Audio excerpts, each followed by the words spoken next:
Brought to you by Vguard, co powered bye Sensodyne. Amol Kirtikar आपल्या सोबत आहे, आपण त्यांच्याशी बोलणार आहोत। सर, जे आज ऑब्जेक्शन घेतले, तुम्ही आता पिटिशन फाईल करताय, त्याबद्दल नेमकं काय म्हणाल?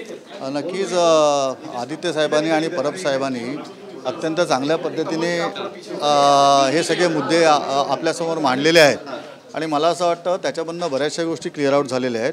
त्याच्यातल्या काही गोष्टी ज्या आहेत त्या इलेक्शन पिटिशन करता आम्ही ठेवलेल्या आहेत की ज्या इलेक्शन पिटिशनचे काही मुद्दे आहेत ते मी आता डिस्क्लोज करू इच्छित नाही आहे, परंतु आत्ताचे मुद्दे त्यांनी जे सांगितले आहेत त्याच्यावरून एवढं तर नक्की लक्षात येतं की ही इलेक्शन काउंटिंग जी होती काउंटिंग ही फेअर झालेली नाही आहे आणि त्याच्यामध्ये आमचे आक्षेप आहेत। देखिए, उनका काम है अफवाह से गर्मी बढ़ाना और हमारा काम है माहौल को ठंडा रखना। हमारा नेता कैसा हो जो माहौल को रखे ठंडा वैसा हो। अब की बात वी गॉट एयर कूलर का चमत्कार। 4 तारखेला नेमकं काय घडलं होतं? कारण 19वा राऊंड होता, त्यानंतरची जी मतं होती ती कशा पद्धतीनं व्हायलेट झाली असं तुमचा आरोप आहे? बघा कसं आहे की एक तर त्या ठिकाणी मी फार उशिरा गेलेलो आहे, त्याच्या अगोदरच्या ज्या गोष्टी आहेत त्या CCTV फुटेजच्या मध्ये आम्ही मागण्यात आलेल्या, कारण वेगवेगळ्या लोकांनी वेगवेगळ्या संदर्भाने वेगवेगळ्या गोष्टी त्या ठिकाणी सांगितल्या आहेत। जोपर्यंत CCTV फुटेज आम्हाला मिळत नाही तोपर्यंत आम्ही त्याच्यावरती काही बोलू शकत नाही।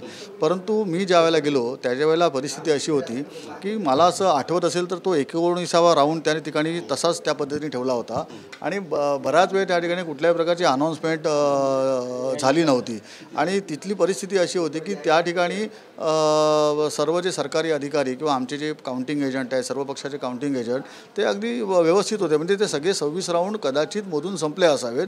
परंतु 19व्या राऊंड नंतर शेवटपर्यंत जोपर्यंत फायनल टॅली त्यांच्याकडे आलं नाही तोपर्यंत त्यांनी ते अनाउन्समेंट थांबून ठेवलं होतं का? ह्याच्याकरता आम्हाला CCTV फुटेज पाहिजे। म्हणजे कसं असतं, एक तर 48 मतांनी पराजय झाला आहे किंवा 48 मतांनी पराजय केला गेला आहे, हे त्या CCTV फुटेजमधल्या बऱ्याच गोष्टींवरती त्याचं उत्तर आम्हाला मिळू शकतं।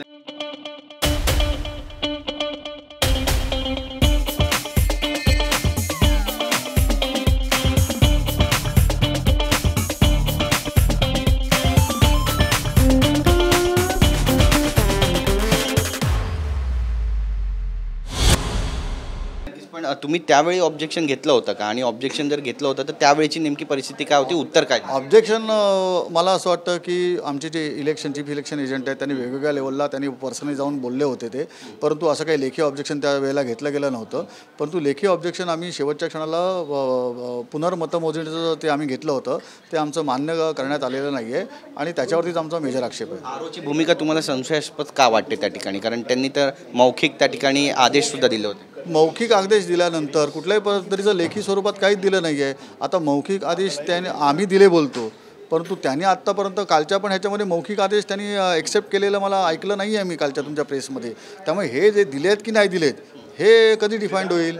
तुमचं हे मिळाल्यानंतर काय म्हणतात ते व्हिडिओ शूटिंग मिळाल्यानंतर ते तर देतच नाही आहेत ते। मग जर का ते देत नसतील तर त्याच्यामध्ये काहीतरी काळाबोर आहे की काय असं मला वाटतं आणि त्याच्याकरता आम्ही ते व्हिडिओ शूटिंग मागतो। झिंझिण्यांपासून त्वरित आराम मिळवा सेन्सोडाइन रॅपिड रिलीफ बरोबर। आता शिंदेंनी या ठिकाणी टीका केली, ते म्हणतात जिंकलेल्या जागेवर ऑब्जेक्शन का घेत नाही? संजय निरुपम म्हणतात की हार झालेले ती पत्करायला पाहिजे आणि याने काही होणार। बघा कसं आहे की ज्या ठिकाणी तुम्हाला संशय निर्माण होतो त्या संशय निर्माण असलेल्या ठिकाणी तुम्ही ऑब्जेक्शन घेत असतात।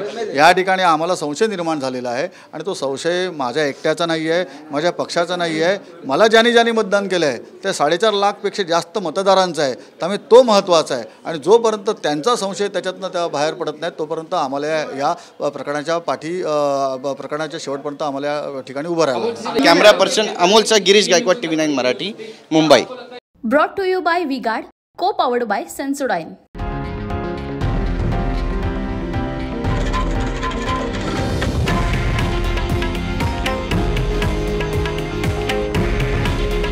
हे आहे देशातील नंबर 1 न्यूज नेटवर्क आणि आपण पाहत आहात TV9 मराठी। काळजी तुमची, हित महाराष्ट्राचं।